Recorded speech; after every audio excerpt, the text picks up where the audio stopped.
So today we're going to talk about a topic that is actually pretty near and dear to my heart, which is how to manage yourself so that you can show up and be available for your kids when they themselves feel dysregulated. And this is something that I'm definitely challenged with, and I'm eager to hear how you manage some of your challenges with this. So let's get started. I do want to greet a few more people before that I do that. Hillary and Tracy, hello. Denise, Galen, and Lou from Belgium, and you're in France. Bonsoir à toi. Catherine from Montreal, bonsoir aussi. And Sharon from Canada, love your name.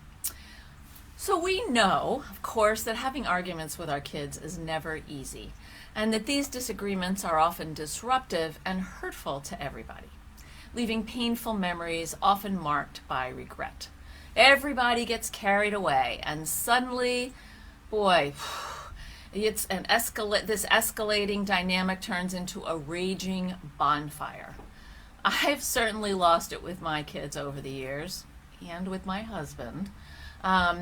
And I wish I had had better tools to make different choices at the moment. In fact, many families whose kids may be either neurotypical or neurodivergent often go down these paths of emotional dysregulation and struggle with impulse control, particularly when they are upset. So let's start with some comments, some conversation. What triggers you about your child? What does your child do that really sets you off? And what about in other areas of your life? Like, what things that happen particularly as a parent trigger you, and what things might happen outside of parenting, at work or in friendship, or as a child yourself with your own parents, or as a partner? So let me know some answers to these. So what are your triggers maybe with your children, if you have them, and what are your triggers in other areas of your life? And Lori says disrespect from students. So Lori, I want to look back, but I'm guessing that you're an educator and that disrespect is really difficult. Let me see. Hi, Linda. Your kid's low emotional intelligence.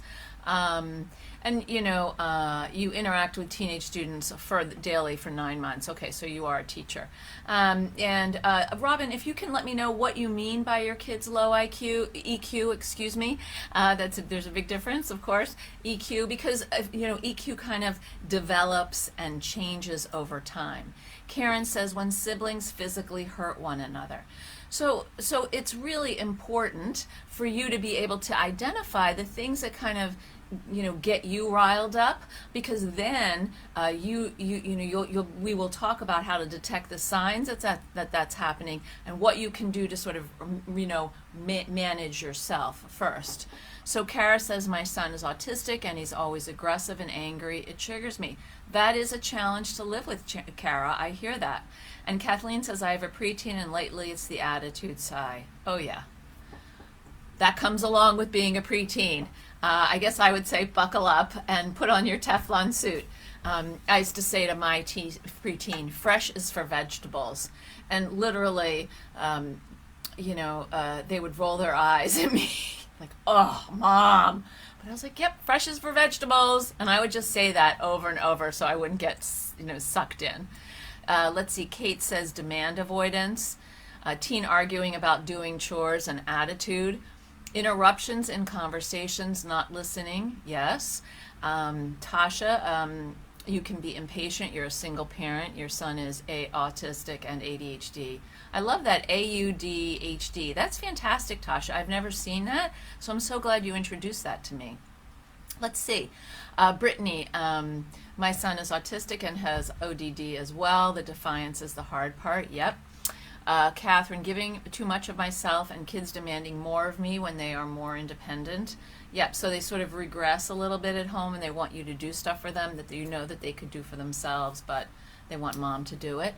Inga says impulsive behavior that leads to continuous overstepping of boundaries and disrespecting rules.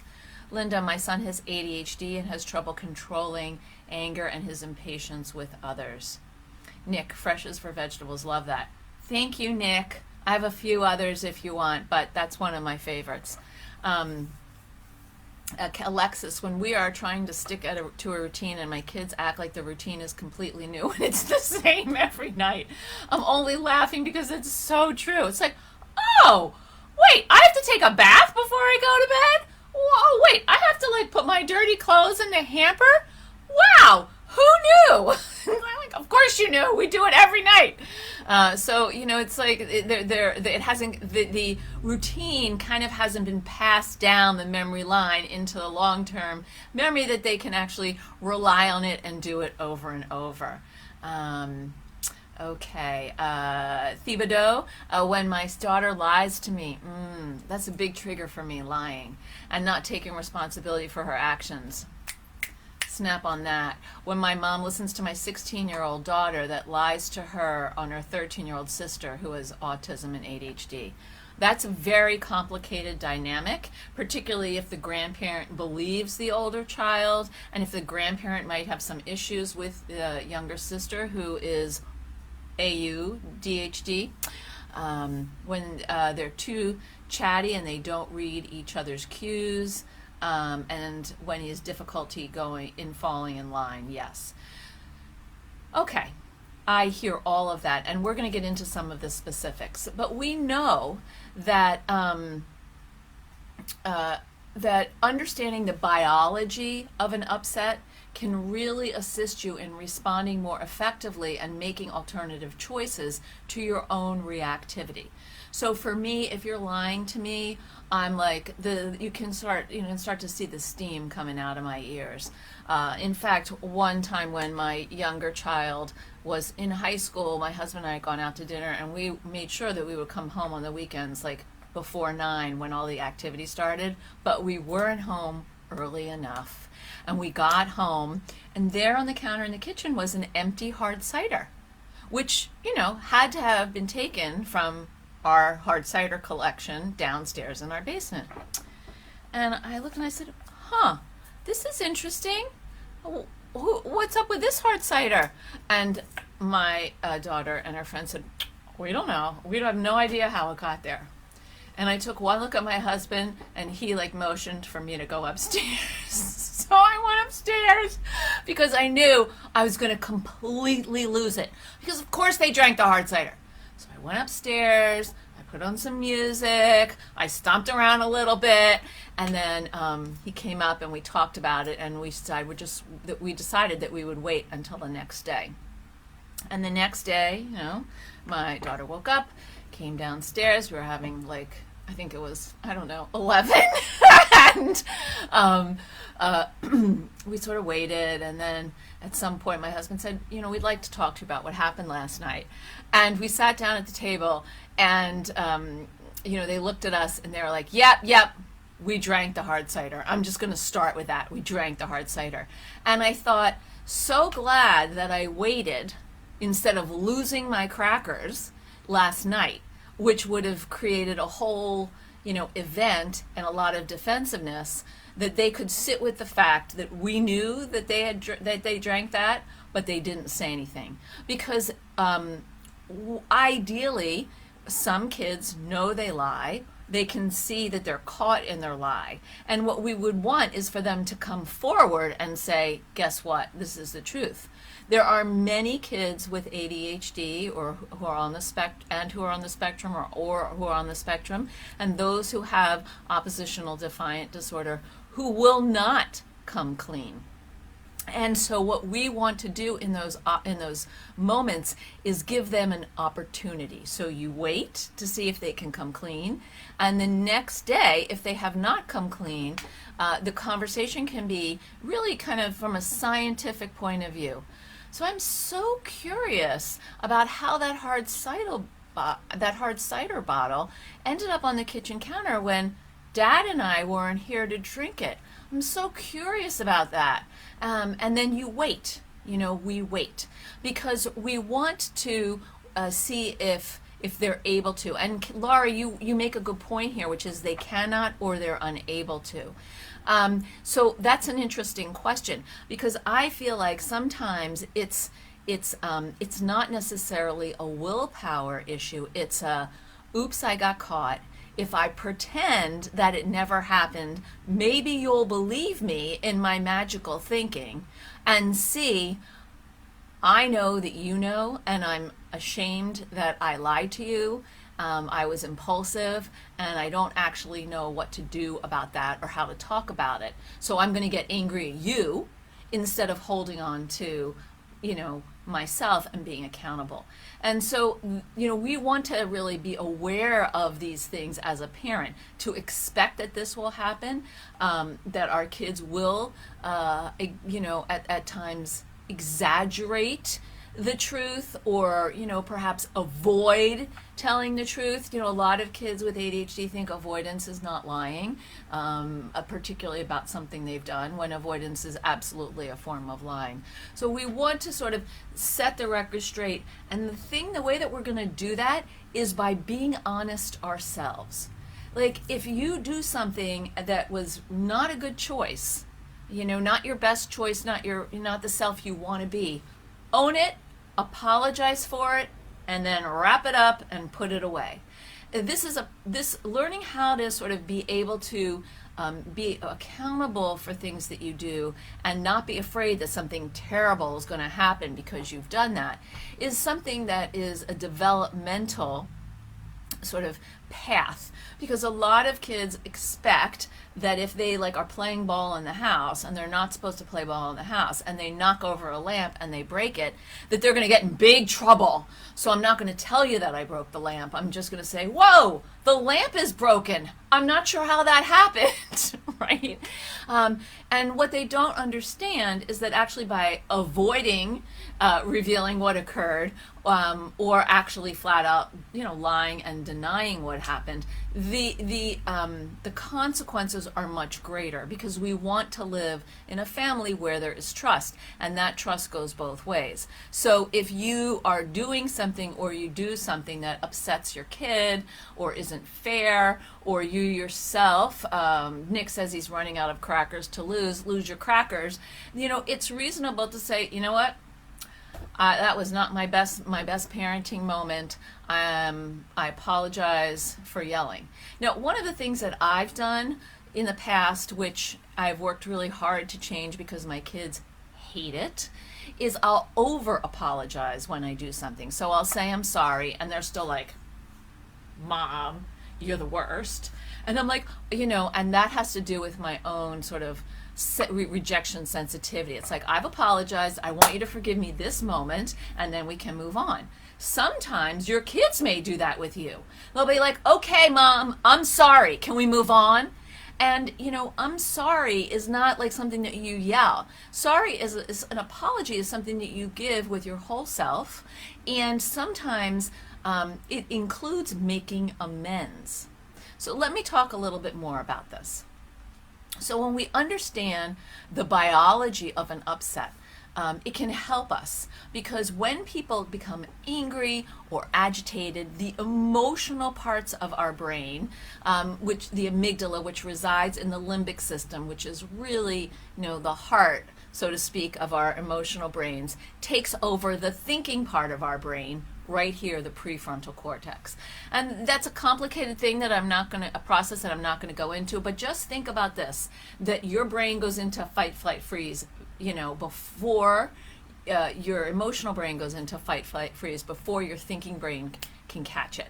And so, so there's a kind of a reflex that can happen for a lot of kids and adults with ADHD. And of course, when someone said, can they do it or are they unable?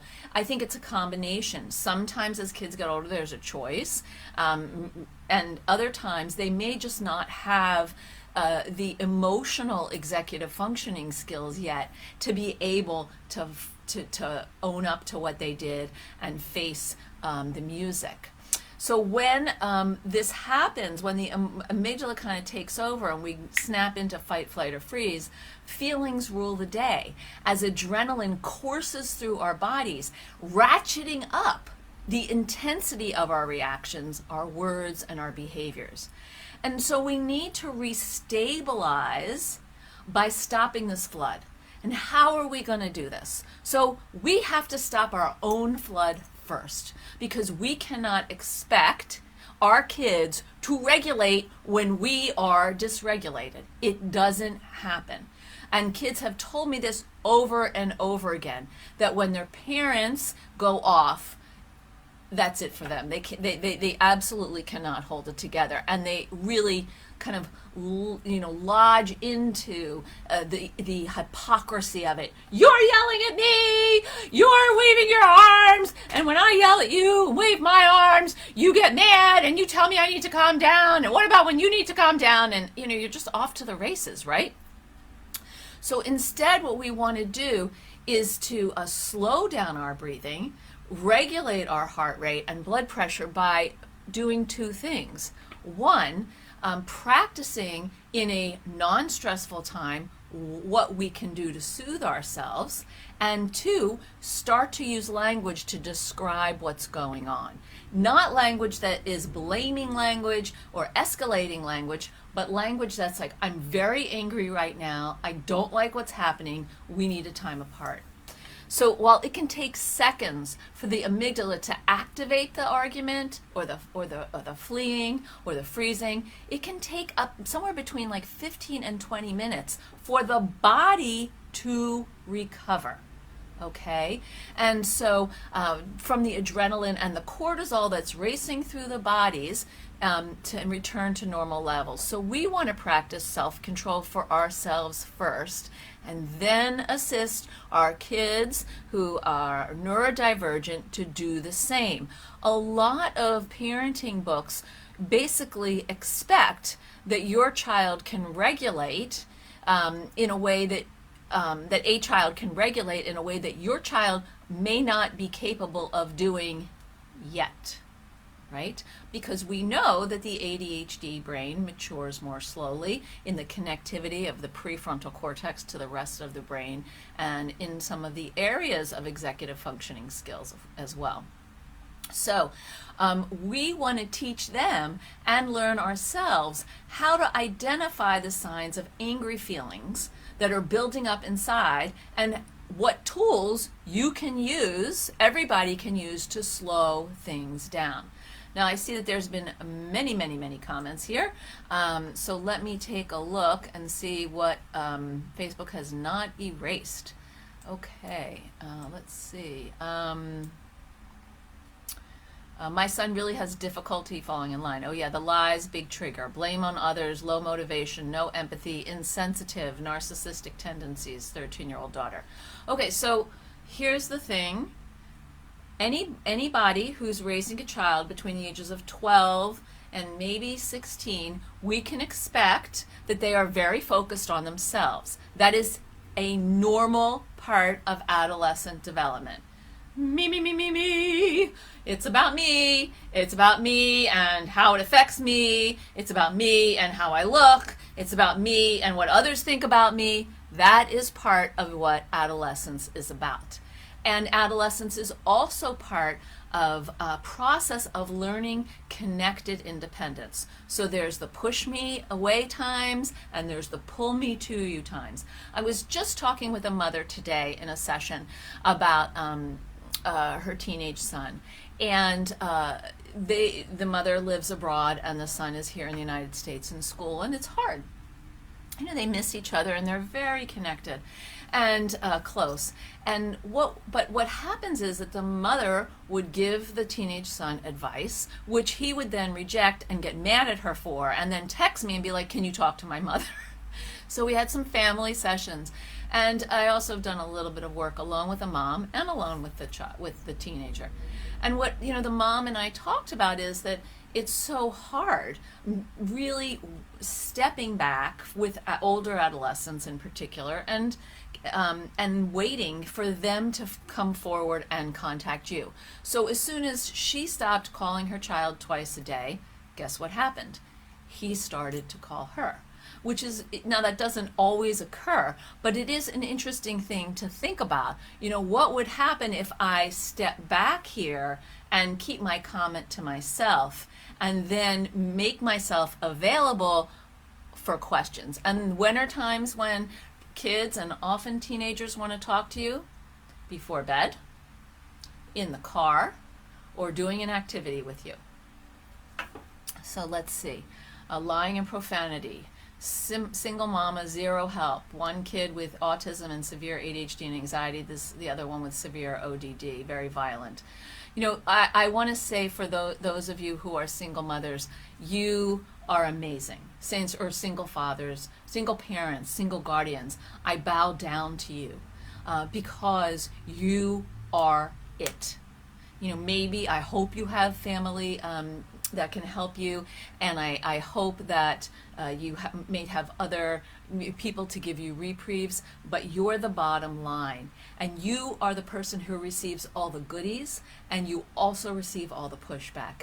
It's a very intense relationship between a single parent and a child, and many of us who parent, we don't exactly understand what that's about. It's critical for single parents to build into their week some type of self-care. Whatever it is, because otherwise you're walking around with a very empty bucket. There's no water in that bucket. There's just a hole that's taking there's just a permanent leak, and then there's no water. So you don't feel like you get depleted. You don't feel like you have things to give. So think about those of you who are single parents right now. What is something you can do? One thing you could do per week, maybe even per day, that would actually put something in that bucket. Because this is the thing that's going to help you be able to step back, to be able to use my STAR program, which I'm going to talk about in a minute. Let's see, lying, aggressive outbursts, RAD, okay. Ruth, you don't have enough crackers in a day. I hear ya. We have to move on. We have to feel our emotional part. Yes, we want to feel our emotional part, but what happens is we're in it. And when we're in it so close, we don't have perspective. So we want to be able to zoom out. And for me, the way I zoom out is I have to kind of remove myself a little bit from the situation. Recently, I was visiting my elderly father and my stepmother, and there was this hilarious conversation where I was saying, you know, oh, I'm really interested, I'm starting to work on my next book, which is true, and I want it to be about anxiety and neurodivergence, which is true. And by the way, if anyone wants to talk to me about that topic, please message me, because I'm going to be doing some interviews. And so both my father and my stepmother like, oh, I don't understand people with anxiety. I'm not anxious at all. And I literally had three options. One, laugh hysterically in their faces. Two, basically say, WTF, are you kidding me? You're both so anxious. Every time I talk to you on the phone, at the end of every phone call, you say, be safe. It's crazy. Or go into the kitchen and get a glass of water. And I was so proud of myself because I went into the kitchen and got a glass of water. I was like, yes, I'm doing what I'm teaching. I'm so proud of myself. And my husband actually even noticed. Later he's like, that was an insane conversation and you handled it so well. Who knew, right? And so it's really great if you have a partner that they can notice that, or that you can do that for yourself, or that you can come here for this community and say, hey, you know what? Here's an example of when I regulated. So now I'm going to ask you, please put in the chat a time when you regulated yourself, even though it was pretty difficult. Ed says, my son is ADHD. My anger trigger is him openly disrespecting my desire for him to clean up after himself, especially when it comes to using the trash can. Instead, he continues to hide trash under his bed and sofa. He makes more effort to hide the trash than to simply get up and put it in the bin. I totally hear you, Ed, about this. Here's one thing I might suggest in this situation.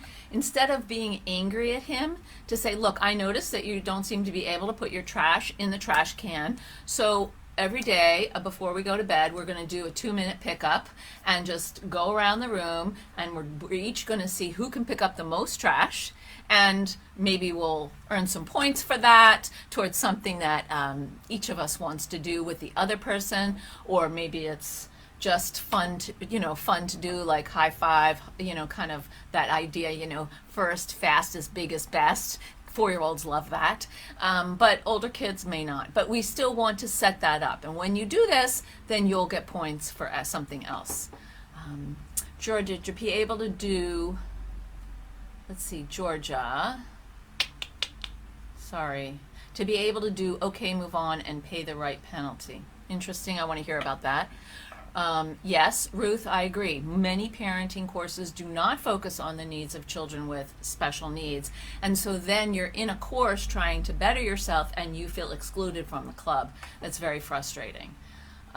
Truth, agree. We have a really close relationship, good communication to explain what we feel, which is our effort. That's great. Trauma can also get in the way of getting to a recovery state. Oh, yes. For sure, trauma can absolutely get in the way of getting to a recovery state. And if we can, basically pre-game what to do in a situation when you are activated with trauma, to write those solutions down, that will be useful. It's important, in my opinion, to all use the instrument from the doctor and the therapists, all the love that parents can feel, yes. And add all the love. Yes, before bed, and oh my goodness, I'm like going to sleep because I'm done, but it hurts my heart to stifle them at that moment. It is so true. You feel like you want to put little toothpicks in your eyelids because you're just trying to stay awake and listen, and this is when they feel like talking. It can be very challenging. Claire, single mom here, and yes, I am it. So intense and hard, and I owe the responsibility to get it right. My cup does indeed feel empty. Yes, Claire, and here's the thing I want to say to you, to all of you, from deep in my heart. You're not going to get it right all the time. Nobody gets it right all the time. Nobody's perfect. We are imperfectly perfect as humans. So you're going to do some things well, you're going to do some things not as good as you would like, and some things that you just wish you could take back. That's how it goes. And all we can do is model accountability and how we can get back to our own centers for our kids to see. Georgia, for kids who have special needs, ADHD, autism, and more, it's really important for information from science and a mutual help. Janali, I was diagnosed with ADHD in my 40s. I have a son with ASD, but I guess I have my teenage daughter has some ADHD or depression. Lori, just love you and how really real and authentic you are. Lori, thank you. That is so nice. Thank you, Nick. Thank you. I am trying to model the kind of authenticity and accountability for you because I feel like that's the way to go in this life, right? Paula, daughter with DS and ADHD, son with severe OCD, her self-soothing techniques are his triggers. That is very, very, very challenging. Can her self-soothing techniques occur in a different room or a different space than he is when you see them happening? Or can you set something up that he's allowed to go somewhere else when it's occurring? Nick, first, fastest, biggest, best.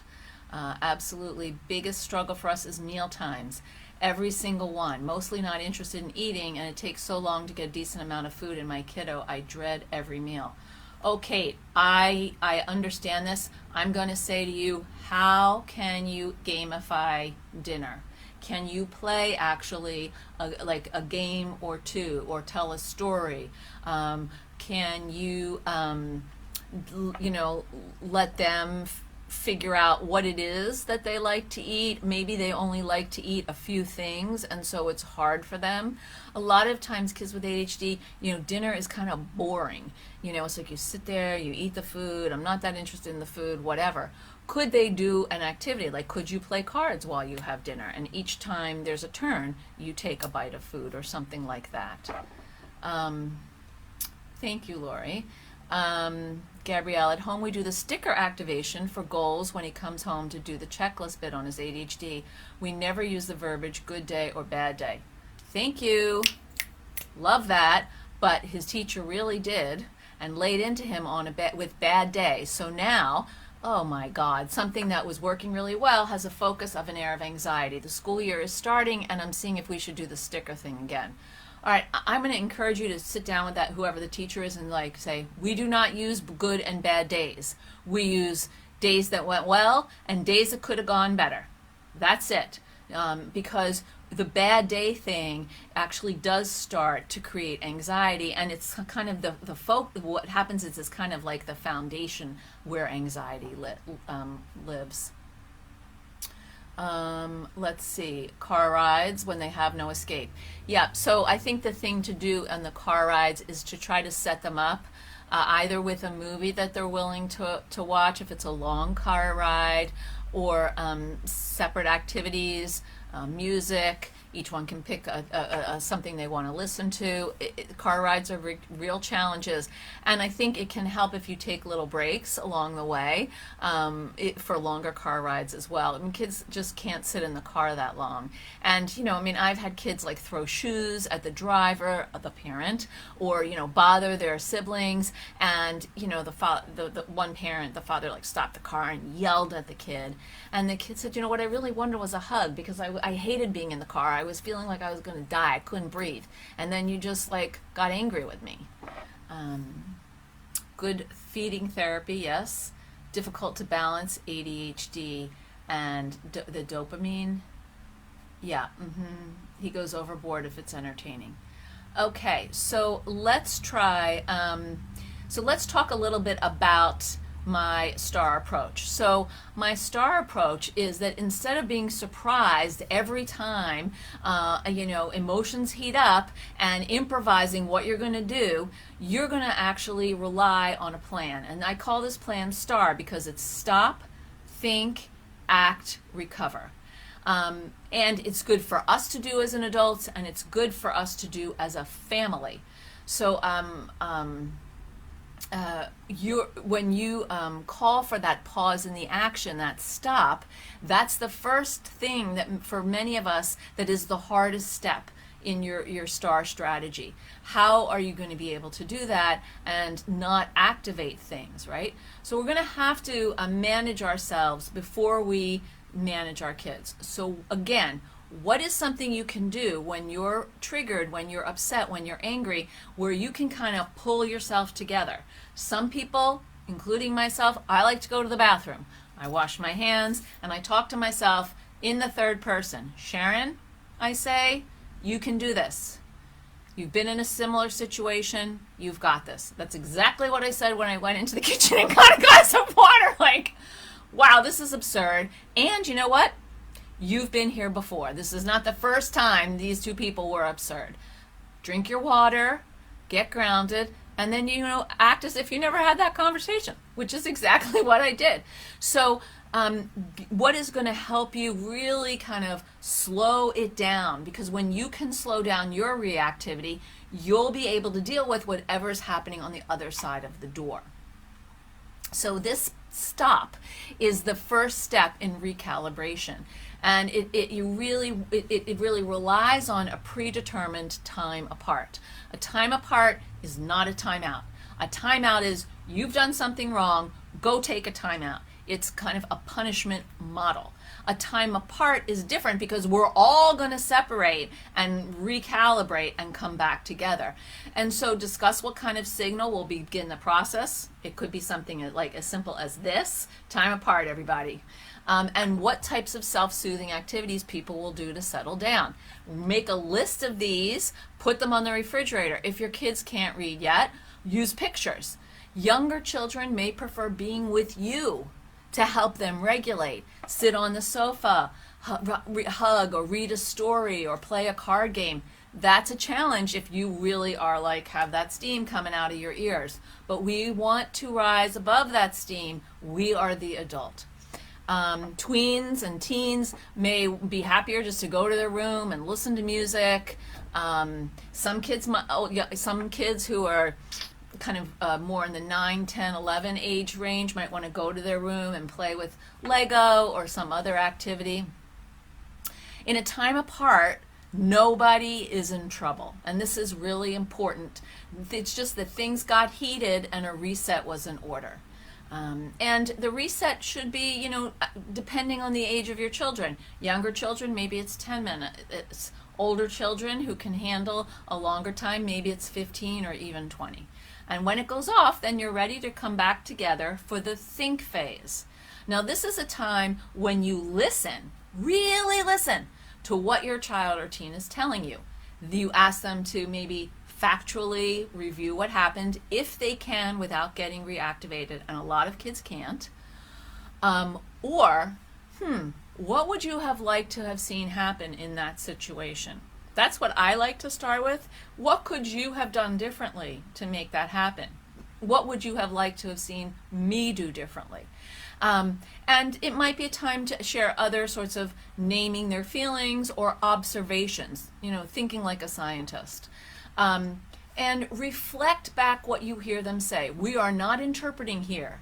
Maybe you want to offer an observation about something. Well, what I noticed is, something, you did something and your sister did something, and then soon you were like wrestling on the ground. That's what I noticed. But we're not teaching here. We're not arguing about whose truth is correct. You may see things differently. That's fine. In fact, that happens in relationships. You see things one way. You're like, I know that I'm right. And then your partner's like, oh, I know that I'm right. And you know what? No, actually, you can both be right and not agree. And that's okay. And that's a really hard pill to swallow for people, but it's true. So now we want to figure out what is the next right thing to do. How are we going to move forward? Everybody is focusing on figuring this out, whether it's an apology that's sincere, making amends, cleaning up a mess, or agreeing to disagree. We're going to collaborate together on identifying the next logical step, and then we're going to pivot toward it. This is ACT. This is the ACT part of the star. And this is when you do what you agreed to do. So you're moving forward with an action that's called for now. You're not lecturing them about what they did wrong. You're not disciplining them. You're not explaining the future pitfalls of whatever, ineffective choice they made. Maybe there's a consequence that's involved. Like, if you drink my hard cider when I go out and then you kind of lie about it, I guess that means that Dad and I will be staying home for the next 4 weekends, and you will be home for one of those weekends with us. People can come over, but we're going to be here. But we're not going to discuss that consequence then. Let them sit with something for a while. That's not a bad thing. There's everything right with waiting and letting you and your kids reflect on what happens so that you're not doing a knee-jerk kind of claim about this, that, or the other, and they're not doing it either. So this leads to recovery. So we've just moving on in the way that we talked about. And what we're going to do here is to stay in that activity until things return to normalcy. And I realize that we're heading towards, heading towards the end. We're not at the end, and I didn't share my downloadable with you, so it's here right now and for you to get, which outlines this process. So we're going to recover. So maybe several hours later, or maybe the next day, you can find a quiet moment and talk about what lessons can be gleaned from that incident. You always want to ask your child or teen what they think they might have learned or what they could do differently, and then you might want to share your ideas. So that is the STAR method. So let's see what people are saying here. I'd like to see that. So let's see.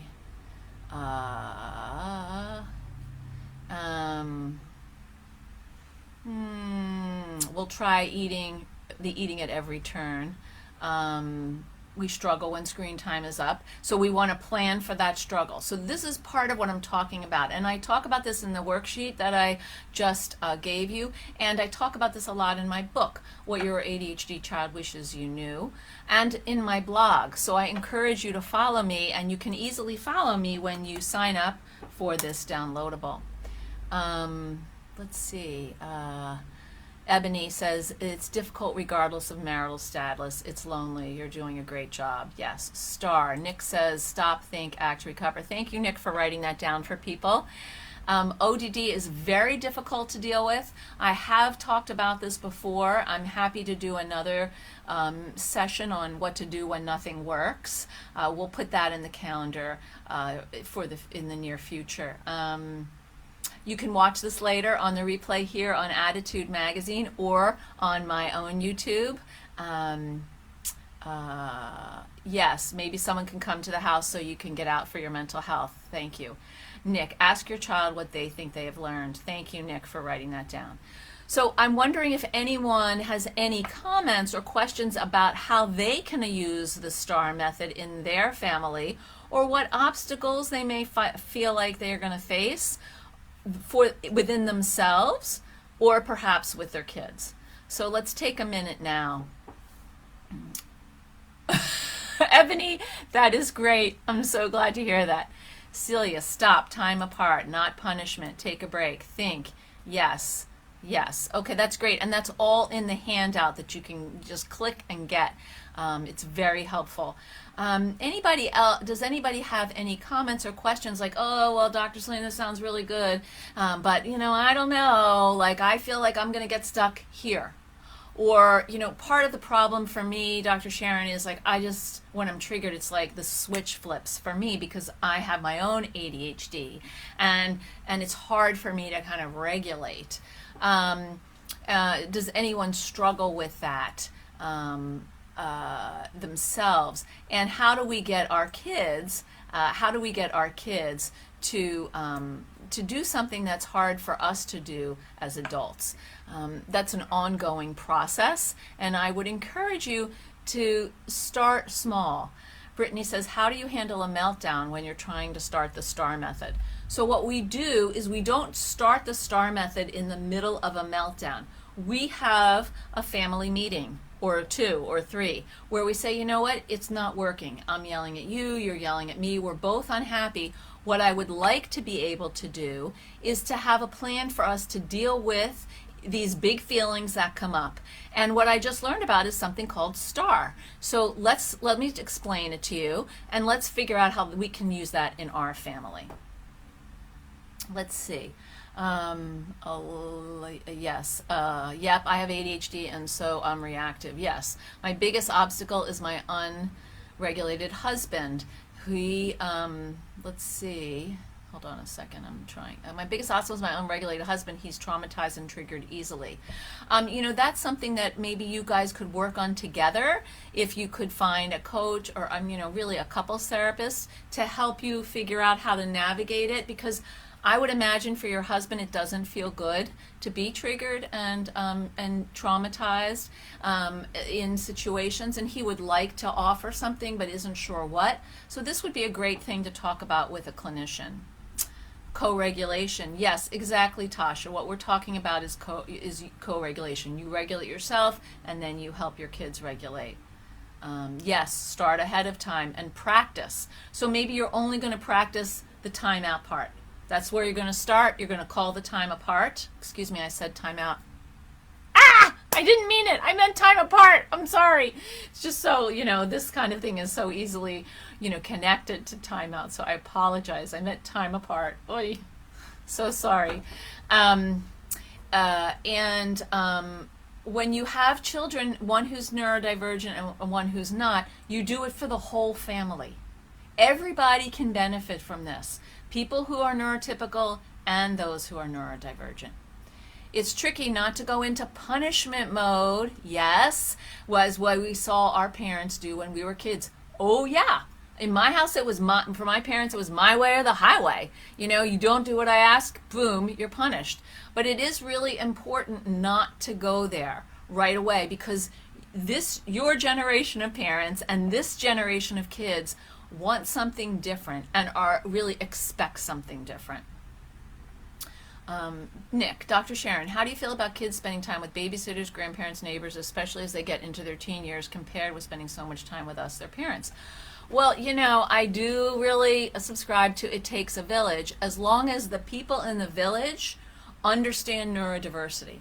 If those people don't understand neurodiversity and will be critical, blaming, judgmental, and shaming, then that's not a great idea. But if they really like your child and they want to understand and spend time with them and are interested in things that interest your child, that's fantastic. Go for it.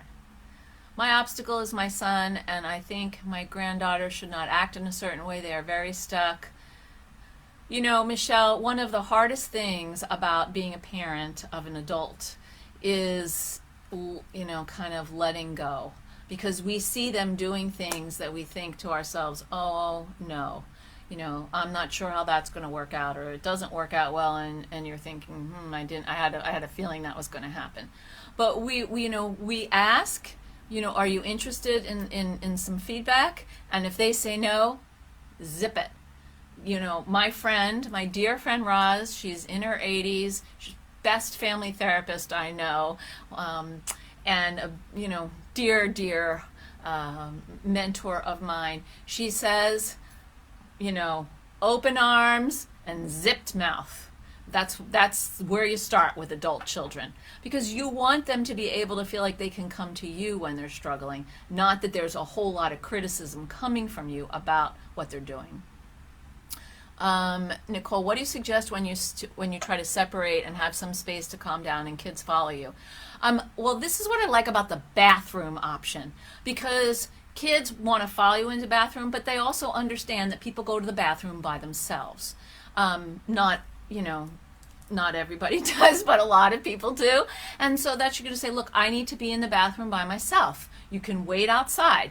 I will tell you that I literally have had children, mine and those of my clients, sit outside the bathroom door waiting for a parent person to come out.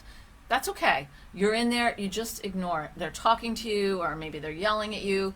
You've got to really, maybe turn your phone on and listen to some white noise or a song that you like, something that can help you bring it down. Thank you, Laura. We want to do better and practice and teach good skills. That's why you're here. Yes! And congratulate yourself. Pat yourself on the back. Bravo! You're here, and we're having this conversation, and that is fantastic. And we will be back in 2 weeks on the, today is the 21st, so it'll be the first Friday of August, I believe, and I will see you here at 4 p.m. Thank you so much, and have a wonderful weekend. And be sure you download my gift to you. It goes over everything that we talked about today. Thank you. Have a wonderful weekend, and I'll see you in a few weeks. Bye.